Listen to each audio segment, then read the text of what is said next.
Hello guys, কেমন আছেন সবাই? আশা করি সবাই ভালো আছেন। এখন কটা বাজে? 5:30, 6টা বাজে তো। এখন 6টা বাজে আর আমি ঘুম থেকে উঠে নামাজ পড়তে বসেছিলাম। আর আজকে আপনাদের দাদাভাই সকাল সকাল ঘুম থেকে উঠে কিন্তু রান্না বসিয়েছে। তো আজকে কি রান্না হচ্ছে? তো আজকে রান্না হচ্ছে ডিম আলুর ঝোল আর একটা নিরামিষ সবজি তরকারি। তো সবজি তরকারিটা লাস্টে হবে। এখন ভাতটা হচ্ছে আর ডিম আলুটা সিদ্ধ করে নিয়েছে। তো ও আজকে আমাকে তোলেনি। যখন আমার ঘুম থেকে অনেক রাত্রে কালকে ঘুমিয়েছি, 12টা বেজে গেছিলো। আর সেই জন্য আমাকে ঘুম থেকে তুলেনি, ও একা উঠে রান্না বসিয়ে দিয়েছে। দেখেছেন, এরকম স্বামী পাওয়া ভাগ্যের ব্যাপার। সকাল সকাল বউকে ঘুম থেকে না তুললে যাতে ওর ঘুমটা ডিস্টার্ব হবে, তো সেই কথা মাথায় চিন্তা রেখে ভাত রান্না বসিয়েছে ও একা উঠে। আর এখন কতটা কুয়াশা আমি আপনাদের দেখাই। বন্ধুরা, কেমন কুয়াশায় আকাশের দিকে একটু লক্ষ্য করুন, অনেক কুয়াশা হয়েছে, দেখছেন। সিদ্ধ করে ছিলে ফেলেছে। আর এই হলো ডিম, আর এখানে টমেটো পেঁয়াজ কুচি, এখানেও আলু রয়েছে, আর এটাতে রয়েছে রসুন থেতো করেছে। তো সব কিছু রেডি করে ফেলেছে। আর ওই দেখুন উনুনে ভাতটা হচ্ছে। এই দেখো, পেঁপেটা সুন্দরভাবে পেকেছে না, পুরো গোল্ডেন কালার হয়ে গেছে। আর পেঁপে পাকে নেই, এই একটাই ছিল। আর এই দেখো কতটা কুয়াশা। আচ্ছা নিয়ে আসো। আজকে কত সকালে ঘুম থেকে উঠেছো বলো? ভোর 5টাতে। তো 5টায় ঘুম থেকে উঠেছো, আমাকে তোলোনি। এই তুমি রাত করে শুয়েছো আর তোমাকে তুলে কি হবে? আমার যখন ঘুম দেখছেন, ভেঙেছে। দেখছেন কতটা ভালোবাসে। আমি রাত করে ঘুমিয়েছি তো কি হয়েছে? আমি বলেছিলাম না যে তুমি আমাকে ডেকে দেবে সকালে? আর নামাজ পড়তেও তো আজকে মনে হয় দেরি হয়ে গেল। তুমি আমাকে আজকে আজান তুমি শুনতে পেয়েছো? হ্যাঁ হ্যাঁ। তো বন্ধুরা, এখানে রাস্তার ধারে বাড়ি হওয়ার কারণে অনেক সময় কিন্তু সকালের আজান শোনা যায় না, আবার মাগরিবের আজানও শোনা যায় না। টাইম দেখে নামাজ পড়তে হয়। তো যখন শুনতে পাই তাহলে শুনে নামাজ পড়ি। তো আমাকে তুলে নিয়ে আমি রাত 12টা বেজে গেছে কালকে ঘুমোতে। গরমের জন্য, এখন তো গরম পড়ছে, হঠাৎ করে যে গরম পড়ছে সেই জন্য আমি ঘুমোতে পারিনি, একদম ঘুম আসে না। আর তার উপরে তো প্রচুর মশারি টাঙিয়েছি, তার উপরে এত মশা, ঘুম থেকে উঠে গেলে মশা মারছি। ও মারছে আর আমিও মারছি। ও কিন্তু ঘুমিয়েছে সেই 12টার সময়, দুজন একসাথে ঘুমিয়েছি সেই 12টার সময়। তবুও ও তাড়াতাড়ি ঘুম থেকে উঠেছে, 5টার সময় ঘুম থেকে উঠেছে, আমাকে তোলেনি। এরকম মাঝে মাঝে যখন আমার ঘুম থেকে উঠতে দেরি হয়ে যায়, তো আপনাদের দাদাভাই উঠে রান্না বসিয়ে দেয়। এরকম স্বামী পাওয়া ভাগ্যের ব্যাপার। একদম আমাকে তুলবে না, রান্না বান্না সব কিছু কমপ্লিট করে নিয়ে বলবে তুমি ওঠো, আমাকে সারপ্রাইজ দিয়ে দেবে। মাঝে মাঝেই বা এরকম করে। আজ শুধুমাত্র যে আজ তা নয়, এটা খুবই ভালো। স্বামীরা যদি বউদের এরকম একটু হেল্প করে মাঝে মাঝে, তাহলে না তাদের আর কোনো কষ্টই হয় না। কোনো কি বলবো, কেউ না থাকলেও স্বামী যে এতটা হেল্প করবে, এর থেকে বড় পাওয়া আর কিছু নেই। তো বন্ধুরা, এখানে দেখুন ভাতটা ফুটে এসেছে।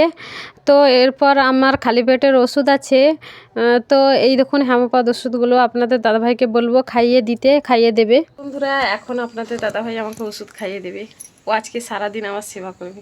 নাও খাইয়ে দাও, দাও।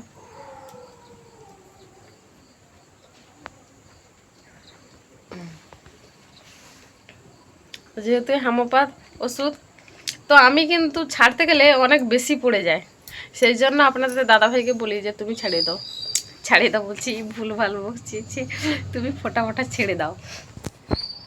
আমি কিন্তু ক্যামেরা ধরলে কথা ভালোভাবে গুছিয়ে বলতে পারি না, এইভাবে ভুলভাল কথা বলি, আমাকে মাফ করবেন আপনারা। আচ্ছা বলো তো, তুমি আমাকে কতটা ভালোবাসো? অনেক। সত্যিকারে সত্যিই ভালোবাসো? হ্যাঁ গো। আমার অনেক ভাগ্য বলা, আমার অনেক ভাগ্য ভালো, তোমার মতন একটা আমি বর পেয়েছি। আর তোমার? হ্যাঁ, আমার বি অনেক ভাগ্য ভালো, তোমার মতন আমি একটা স্ত্রী পেয়েছি। কেমন করে বলছে দেখেছো, মানে নাটক করে বলছে না সত্যি সত্যি বলছে। সত্যি সত্যি।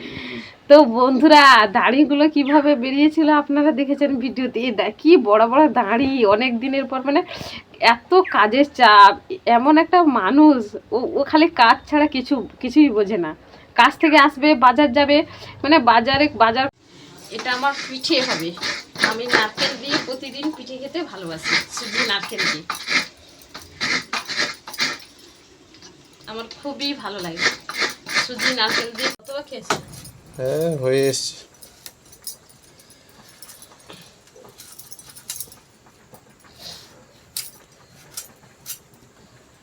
ভাতটা হয়ে এলে ডিম তরকারিটা হবে, তারপর লাস্টে হবে আমার সবজি তরকারি। সবজি তরকারি কালকে টেস্ট হয়েছিল না? হ্যাঁ হ্যাঁ। অল্প তেল দিয়ে রান্না করেছি, বুঝলে? তুমি তো অনেক তেল দিয়ে রান্না করো, বলো যে তরকারি অনেক টেস্ট হয়। তরকারিতে কি তেল দিলে টেস্ট হয় তরকারি? রান্নার কাছে তরকারি টেস্ট হয়, বুঝলে? তেলটা দিলে লাল লাল হবে তরকারি।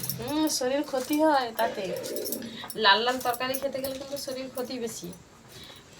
যত তরকারিতে তেল কম দেওয়া যায় সেটাই ভালো শরীরের পক্ষে, বুঝলে? ডাক্তাররা তো তাই বলে যে অল্প তেলে রান্না করবে, আর সিদ্ধ খেলে ভালো।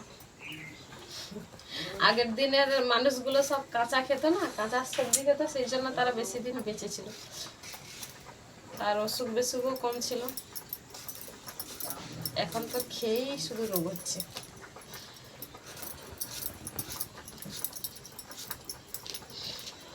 আর যদি ডিম থাকতো ভালো হতো, এর সঙ্গে ডিম অল্প ডিম দিয়ে দিতাম অনেক। এই যে ভাত হয়ে গেছে, ভাতের ফ্যান গড়াচ্ছি দেখো। তো বন্ধুরা এই দেখো আমার কালারফুল সবজি কাটা হয়ে গেছে, এই দেখুন বেগুন, এই যে সব রকমের সবজি।